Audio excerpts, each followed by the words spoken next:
Hello and welcome to this Sprintax non-resident tax overview video for J1 participants. In this video, we're going to help break down some of the main things you need to know about non-resident tax in the US as a J1 participant. So as you'll see in this overview, we will look at a general overview of the main tax principles and responsibilities for J1 participants. If you are about to begin J1 employment, we'll give some outlines of what to expect and maybe some of the tax forms you may be asked to complete. We'll look at year-end tax filing obligations. So not only looking at employment, but also what to expect when it comes to having to file a tax return at the end of the tax year. We'll also break down how you can use some of the Sprintax softwares to help both with pre-employment tax form generation as well as helping you to file your year-end tax returns. So the first thing to note when it comes to J1 participants is residency for tax purposes. And generally, most J1 interns or trainees, summer work and travel, au pairs, camp counselors, teachers and researchers are considered non-resident for tax purposes for generally 2 tax years. And what does non-resident for tax purposes mean? Well, simply put, it means that different tax rules will apply to you than, let's say, a resident or American citizen, and you'll need to complete tax forms and your tax returns a little differently to your resident colleagues or workmates. Now, if you've been in the US for longer than that 2-year period, generally the substantial presence test will then determine your residency for tax purposes. And it will generally count all of your days of presence in the US for the current year. It will add that to 1/3 of the days of presence in the US from the year before that, and it will then add those days to 1/6 of the days of presence in the US the year prior to that. If it totals to 183 days, you'll generally be deemed a resident for tax purposes. Now, some of the Sprintax softwares will do this thinking for you when it comes to understanding your tax residency to take the headache out of these calculations. It's also important to know that as you begin your employment, that the IRS will require federal income tax withholding on all US source payments made to non-resident aliens. So as a J1 employee, as well as individuals in general, you'll generally be taxed on your wages at what's called graduated rates. And as the name suggests, the rate will depend on the level of income you earn. So the higher the income that you earn, the higher the tax rate associated with it in most cases. And these will range from anywhere from 10% all the way through to around 37% of tax withholding. It's also important to note that you might also have state taxes withheld on your income, depending on where you live in the US and the state tax rules of that particular state. So FICA tax is another thing to look out for if you're beginning employment.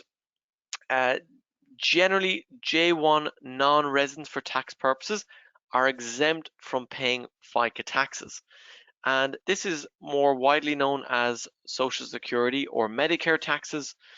And this is a tax that is supposed to help you later on in life in the US with the cost of healthcare. But in the eyes of the IRS, if you're here temporarily, you won't really see the benefit of paying into that tax. So as a result, J1 non-residents for tax purposes are exempt from paying FICA. Now, if you do become a resident for tax purposes, you generally will become subject to FICA taxes. And if you have had them withheld in error, in terms of getting those FICA taxes back, the first option would be to approach your employer. The employer could then refund back the FICA taxes to you. In those cases, they will likely need to amend their quarter or annual tax return. And if they have issued you with a year-end W-2 document, then they might need to issue a corrected W-2 if the original already had the FICA taxes reported.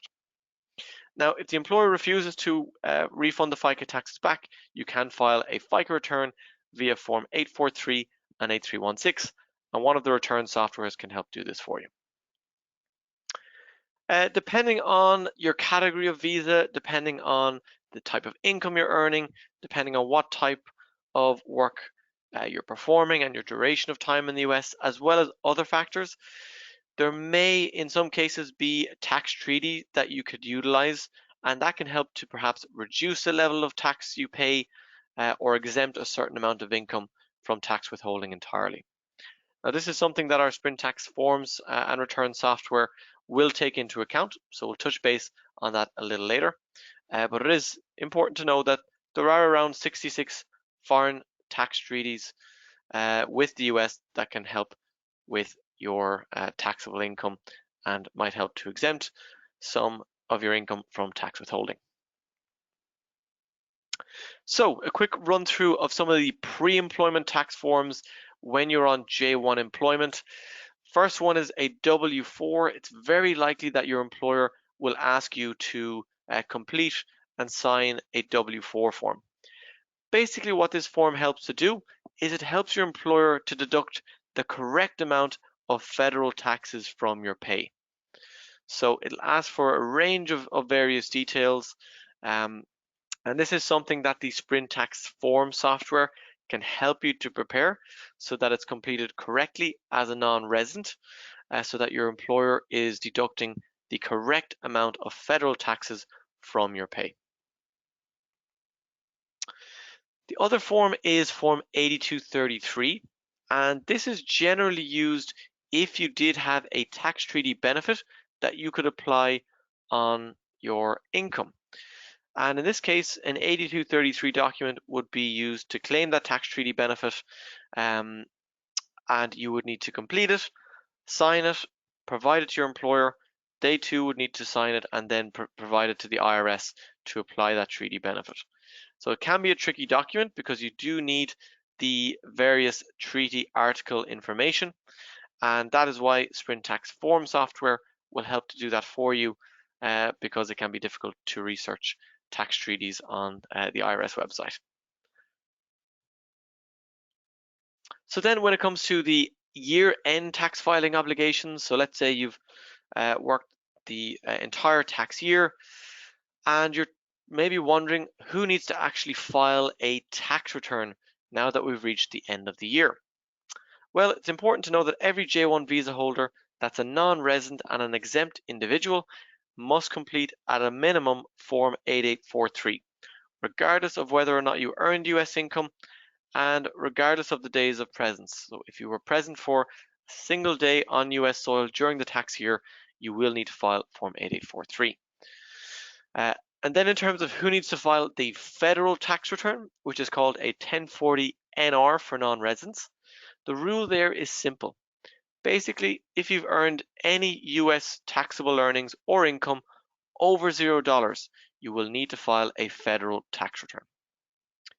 And it's important when it comes to the tax filing season is that the IRS is looking at everything that happened between the 1st of January through to the 31st of December of the year. So tax filing season generally won't begin until the following January. And the deadline is usually around April 15th, unless that day falls on a weekend or a public holiday. In that case, it will generally fall on the following Monday after that weekend or after that public holiday. And then in terms of income documents that you might receive at the end of the year, which you would need to outline this income on your tax return.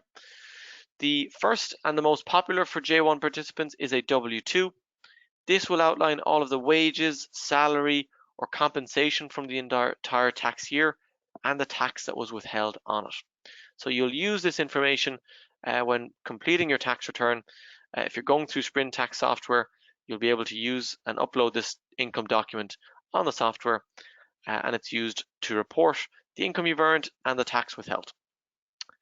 The 1042S form is a little less common for J-1 participants depending on your category of J-1 visa, but it does report things like any taxable income that's exempt by a tax treaty.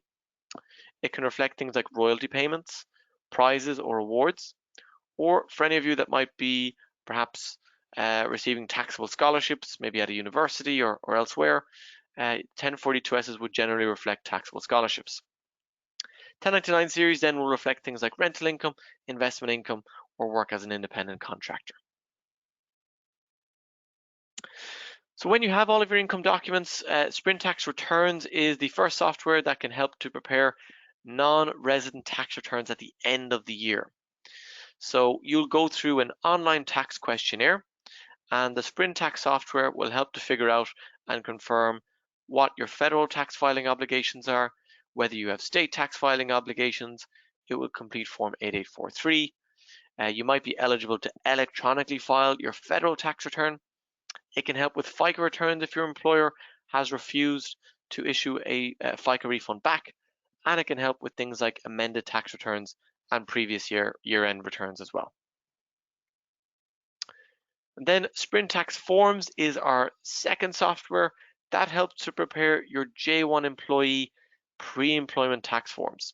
So like that Form W-4 before, like the 8233, this software will help prepare those tax forms as you begin your employment.